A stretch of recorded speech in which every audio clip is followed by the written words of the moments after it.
Madame, Monsieur, bonjour, bienvenue dans ce journal. Voici ce que domine l'actualité. Le 5 juillet, fin de l'opération de révision de la liste électorale, le gouvernement entérine la proposition de la CEI. C'est ce qu'a annoncé le porte-parole du gouvernement à l'issue du Conseil des ministres extraordinaire hier. L'État signe également un accord de prêt avec l'Association internationale de développement, 188 milliards de francs CFA pour réduire les risques d'inondation. Dialogue social, ouverture de la première session ordinaire. Le président du Conseil s'est félicité des résultats obtenus. Bernard Ndoumi exhorte ses membres à s'adapter au contexte actuel. Le ministre de l'Emploi, Pascal Abinan, les encourage à redoubler d'efforts pour un climat social apaisé. Il y a une nouvelle forme d'anarque concernant les œuvres d'art africaines. L'UNESCO dénonce et appelle à la vigilance.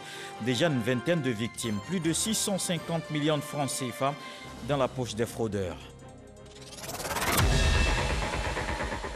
La révision de la liste électorale, le gouvernement entérine la nouvelle date pour la fin de l'opération. C'est désormais le 5 juillet.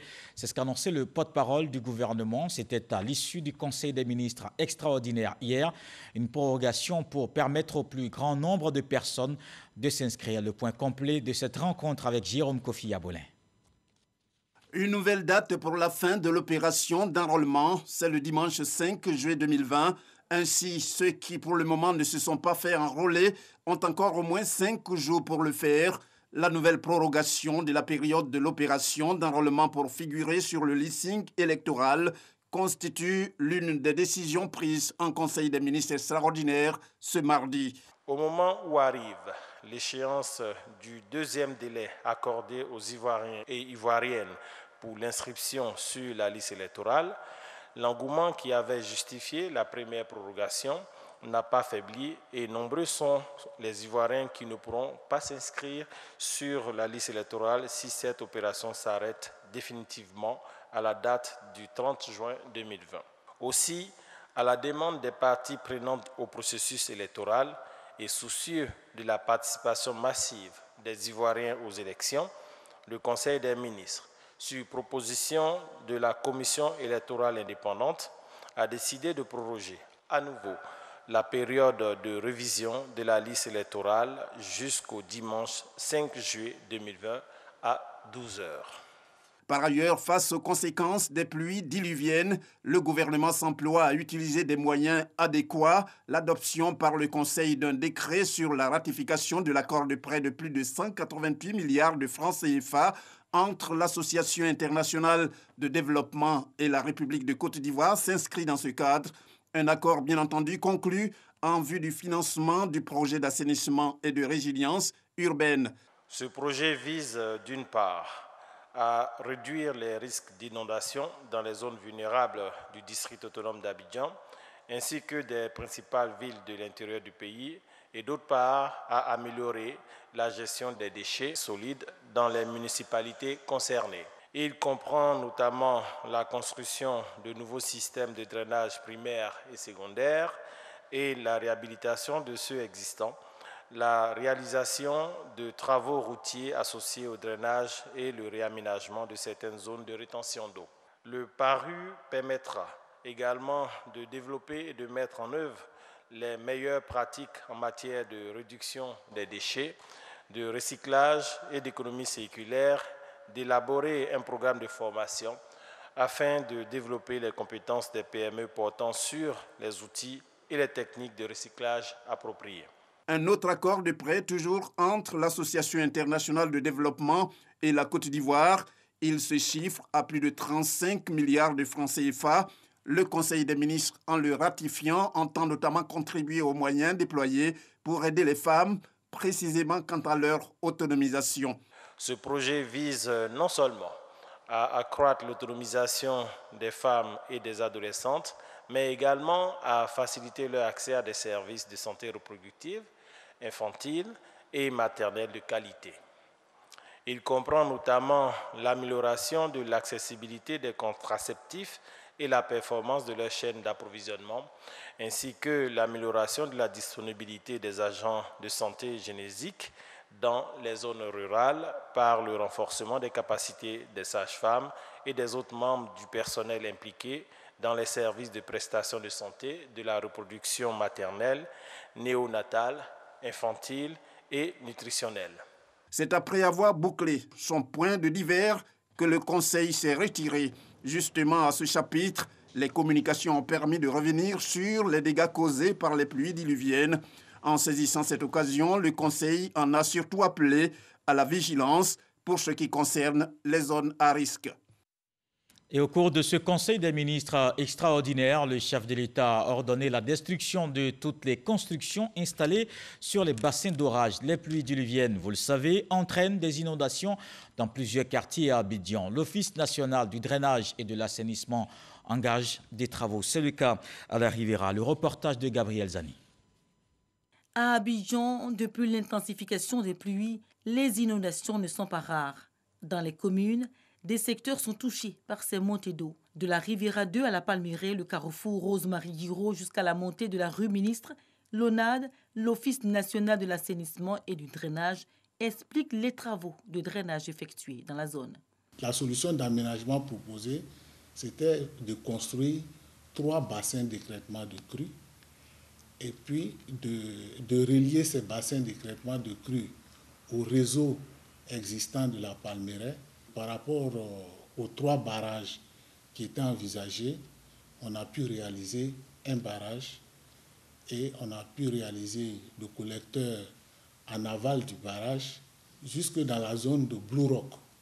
Malheureusement, pour l'instant, les deux autres sites qui ont été identifiés, sur lesquels on doit réaliser également des barrages, ont été occupés.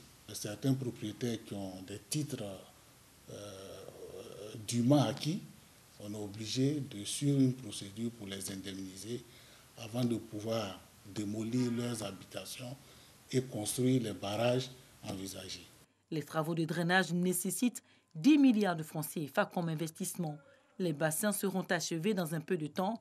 C'est ce type de bassin écrêteur construit en amont du carrefour de l'Indénié qui ont permis à ce site d'être relativement épargné jusque-là par les pluies torrentielles. À l'époque, lorsque vous avez une toute petite séquence de pluie, la circulation était considérablement perturbée à l'Indénié. Les travaux qui ont été faits, notamment la réalisation de 5 barrages d'écrêtement de crues sur le bassin versant du Gourou, ont permis de maîtriser cette situation. Dès qu'il y a une accalmie, l'ONAD s'assure de curer les ouvrages. Mais il faut reconnaître que la tâche est immense. Le travail de drainage des eaux pluviales dans la ville d'Abidjan n'est pas encore fini. Les Rosiers 5, la Riviera, la Bra et bien d'autres sites sont concernés par les inondations à l'origine des coulées de boue et des glissements de terrain.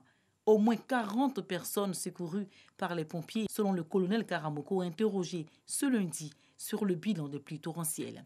Depuis le 25 juin, nous avons fait 19 interventions au total, avec 44 personnes mises en sécurité et 3 personnes décédées à notre niveau selon nos bilans et une personne qui a été évacuée par nos soins. Selon la Sodexam, tout le territoire ivoirien est toujours dans la période de pic de la saison des pluies, étendue jusqu'à la fin du mois de juillet. Et pour mieux gérer les risques et catastrophes, il faut aussi disposer d'informations fiables. Sur la question, la CEDEAO apporte son soutien à la Côte d'Ivoire. La commission de l'organisation sous-régionale offre du matériel informatique. Ces équipements vont permettre d'avoir des alertes encore plus performantes. Issa Tchonayo. 8 ordinateurs de bureau, 8 régulateurs de tension, 8 imprimantes, une photocopieuse de grande capacité et 2 projecteurs. C'est le don fait par la CEDEAO, Communauté économique des États de l'Afrique de l'Ouest, à la plateforme nationale de réduction des risques et de gestion des catastrophes. Objectif, collecter des données et conduire des opérations d'urgence. Ce geste de solidarité de notre organisation régionale s'inscrit dans le cadre d'un programme de renforcement des capacités des structures nationales des États membres mises en place pour prendre en charge la réduction des risques et la gestion des catastrophes, afin de contribuer à rendre ces structures encore plus performantes. En cette période de Covid-19 et d'inondation, ce geste de la CEDEAO est salué par la représentante du Premier ministre, Amadou Gon, Koulibaly. Ce don d'équipement informatique, vous pouvez en être sûr, est des plus pertinents en cette période particulièrement critique. Merci pour les appuis que nous savons pouvoir espérer, savons pouvoir attendre de la Commission de la CEDEAO pour la mise en œuvre de la stratégie nationale de réduction des risques de catastrophe prévue pour la période 2019, je devrais dire 2020-2030, et qui s'inscrit dans la réalisation des objectifs fixés dans le cadre de SENDEI 2015-2030. Ces équipements offerts ont été acquis sur financement de l'Union européenne, UE, grâce à un accord signé entre la Commission de la CEDEAO et la Facilité globale pour la réduction des risques de la Banque mondiale. Cette cérémonie a été l'occasion pour l'institution sous-régionale de réaffirmer sa ferme volonté d'accompagner la Côte d'Ivoire dans ses efforts de réduction des risques et de gestion des catastrophes. Et la Côte d'Ivoire continue aussi la lutte contre la Covid-19. Les populations exhortées au respect des gestes barrières afin de freiner la propagation de la pandémie.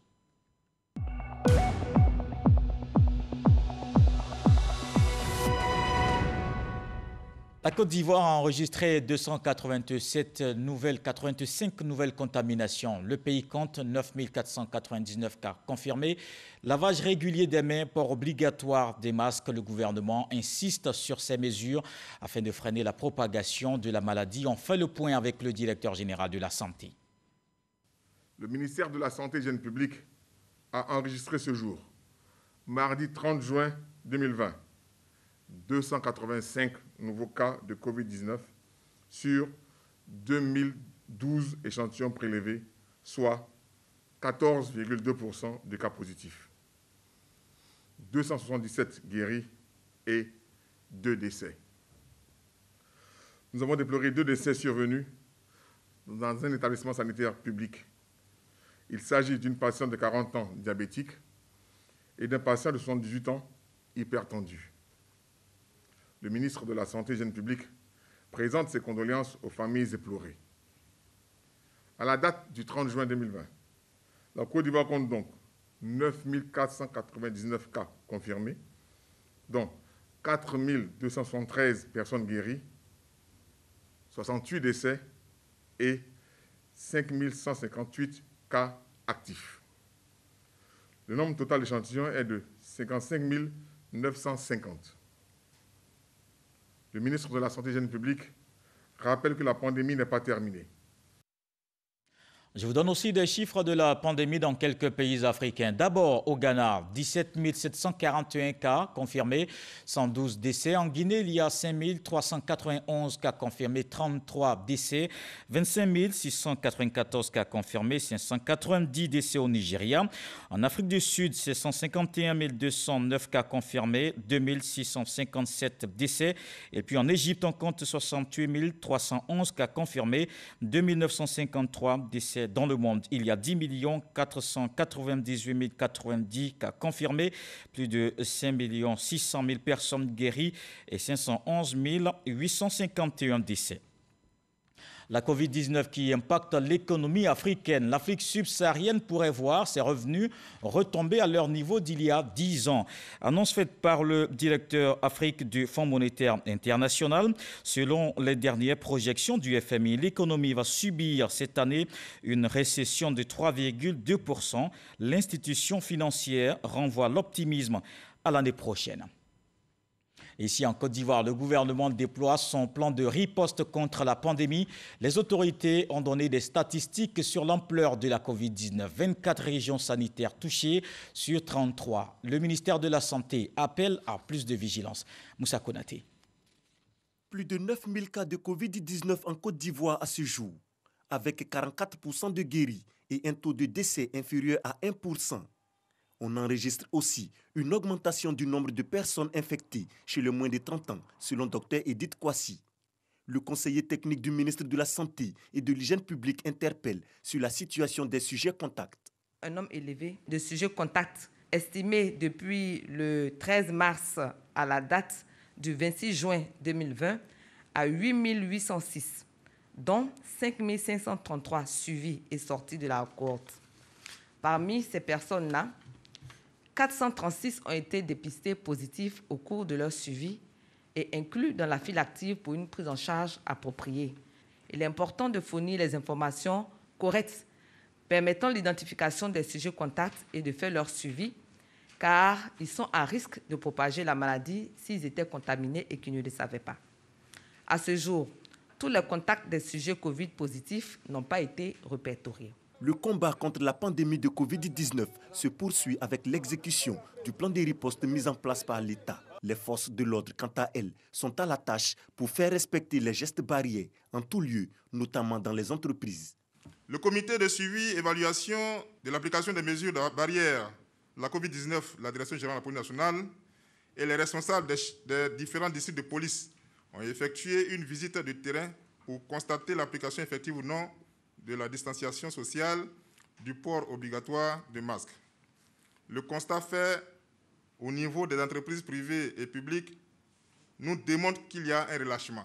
Monsieur le ministre de la Sécurité et de la Protection civile invite donc les responsables des dites entreprises à préserver la vie de leurs travailleurs en faisant du port de masque une priorité. Au plan sécurité, la police nationale annonce 57 véhicules, 27 motos et 193 personnes refoulées pour non-détention d'autorisation de sortie du Grand Abidjan. On va rester avec Moussa Konaté pour parler de la première session ordinaire du dialogue social. Le président du Conseil s'est félicité des résultats obtenus. Pascal Abina Kouakou, le ministre de l'Emploi, exhorte les membres à redoubler d'efforts. Première session du Conseil national du dialogue social pour la mandature 2020-2023. Les 54 conseillers, dont des nouvelles entrants, sont officiellement présentés. Bernard Ndoumi, président du CNDS de 2016 à 2019, est reconduit à la tête de la structure. Ce dialogue social, c'est nous qui l'alimentons. Donc nous disons qu'il faut que tout se fasse par le dialogue. C'est vrai qu'à un moment donné, il y a des contraintes, mais c'est ensemble qu'on doit les définir. Travailleurs, employeurs et gouvernement. C'est ensemble. Et justement, le creuset où tout ça se passe, c'est le CNDS. Créé en 2007, le Conseil national du dialogue social a pour mission de promouvoir le dialogue social en Côte d'Ivoire. Le ministre de l'Emploi et de la Protection sociale se réjouit de sa mise en place au regard des résultats déjà obtenus. J'ai pu noter la contribution combien de fois appréciable du Conseil dans le règlement de la crise de l'UGTCI, dans la gestion de la grève des fonctionnaires, dont l'issue heureuse a abouti à la signature de protocoles d'accord, l'un portant sur les revendications syndicales et l'autre relative à la trêve sociale. À cette première session, la crise du coronavirus est au cœur des travaux. Un webinaire sur le thème « L'impact de la pandémie de Covid-19 en milieu professionnel ». En décembre 2020, les meilleurs acteurs de la communication seront distingués. On connaîtra les commandeurs, les officiers, les chevaliers de l'Ordre du Mérite.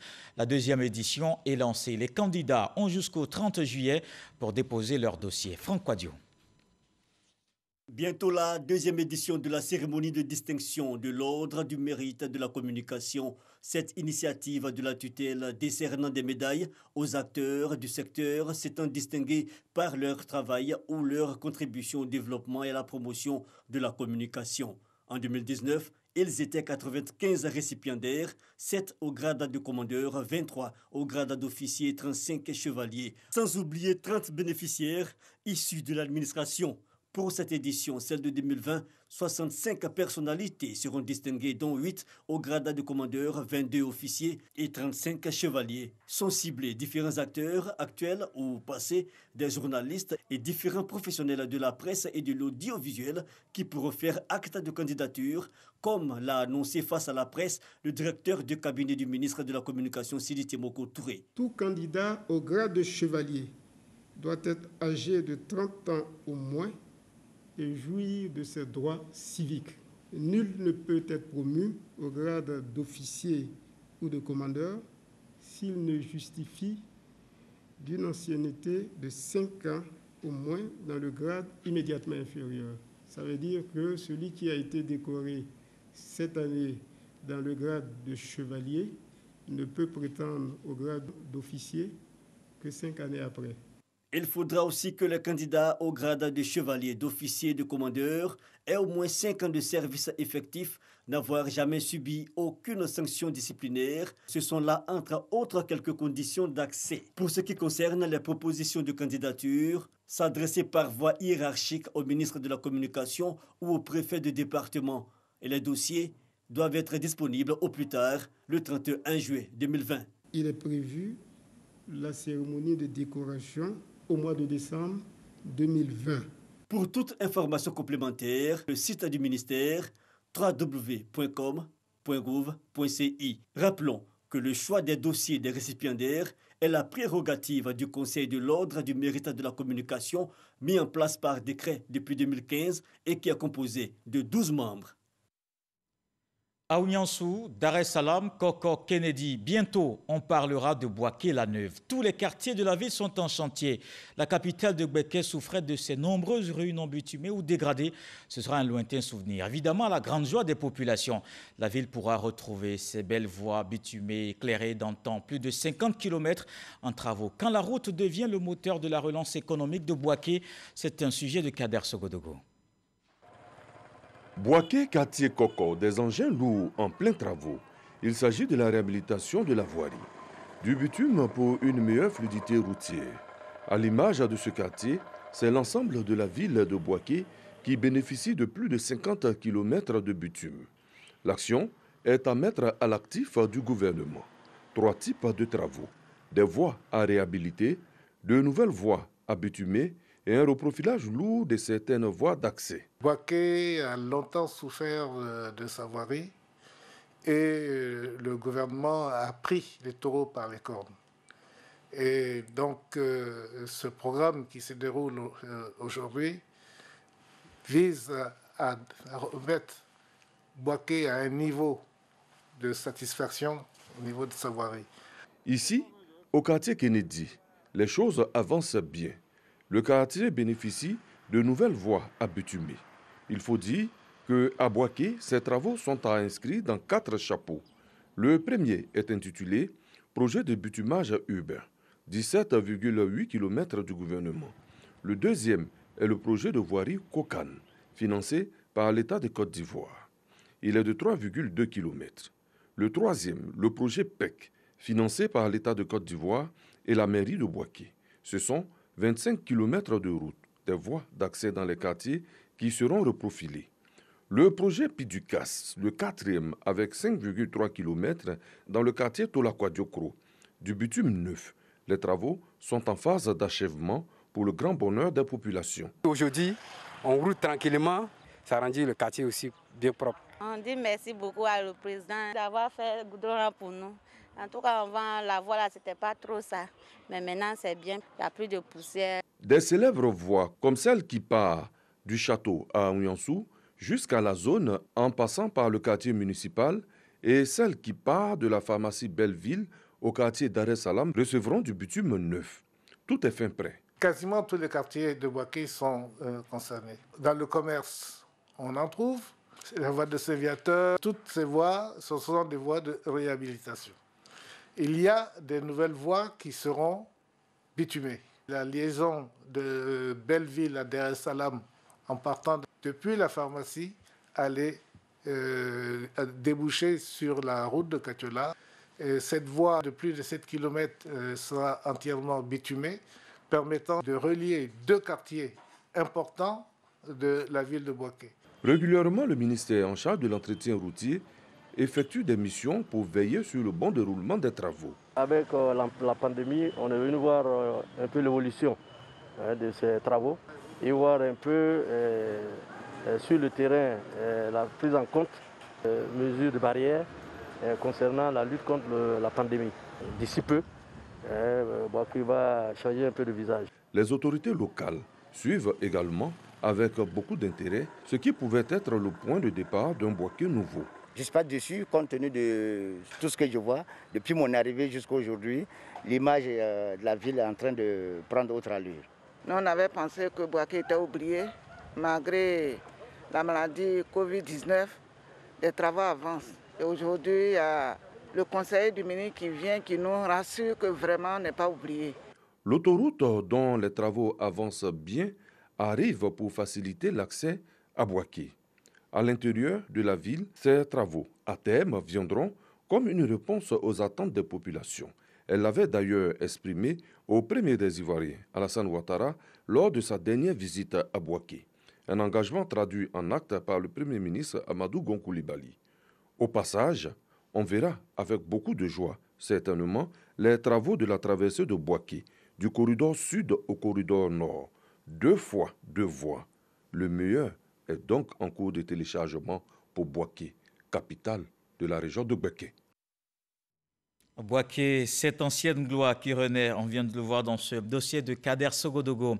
Au niveau de l'éducation de la petite enfance, il y a des avancées. Voilà ce qu'on retient du bilan des activités du service de coordination des établissements à caractère social. Ces acteurs se sont réunis pour également envisager les activités à venir. Des détails avec Grace Kando.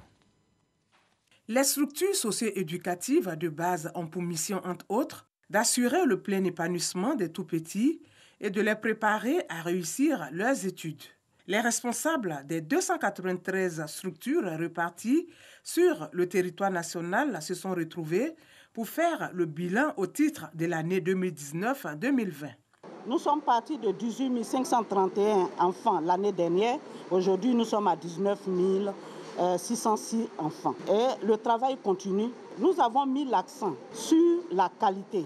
D'abord, améliorer l'offre de services pour que nous touchions le maximum de personnes. Nos centres d'éducation spécialisés, nos centres de protection de la petite enfance sont des structures sociales avec les travailleurs sociaux qui prennent en charge toute la population de la Côte d'Ivoire.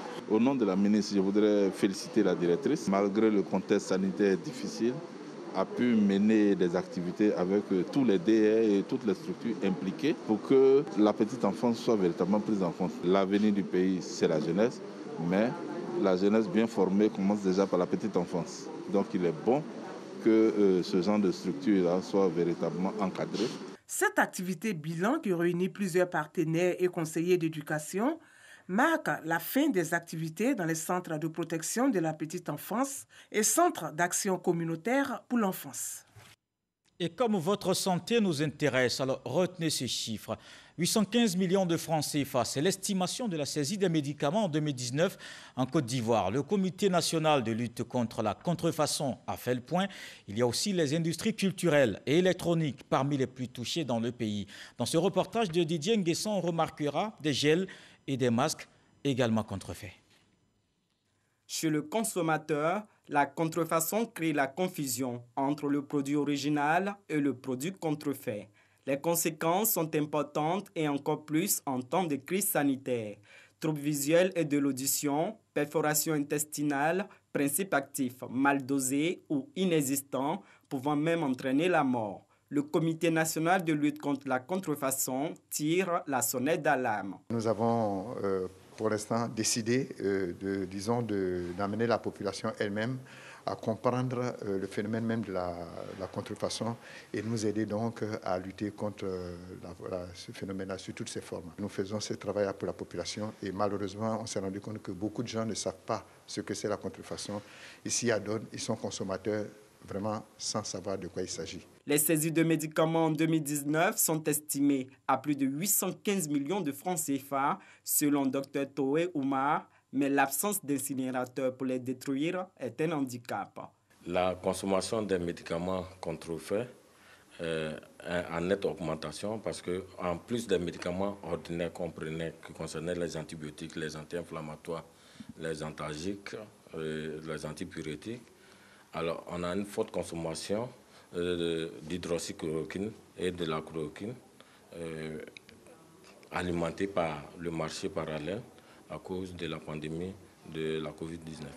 De la recherche à la distribution, en passant par la production, tout contrevenant à la législation sur les médicaments risque jusqu'à 18 mois d'emprisonnement et une amende de 5 à 10 millions de francs CFA. Dans le reste de l'actualité, il y a une nouvelle forme d'anarque concernant les œuvres d'art africaines. L'UNESCO dénonce et appelle à la vigilance. Les fraudeurs se servent du nom de l'organisation pour convaincre de l'authenticité des œuvres proposées à la vente. La fraude dure depuis 2 ans et a fait une vingtaine de victimes, en majorité françaises. Ayant des liens avec l'Afrique, les fraudeurs ont empoché plus de 650 millions de francs CFA. C'est la fin de ce journal. Merci de l'avoir suivi. Le retour de l'actualité, c'est à 20h avec Fatou Fofana. Prenez soin de vous. Dieu voulant, on se retrouve demain.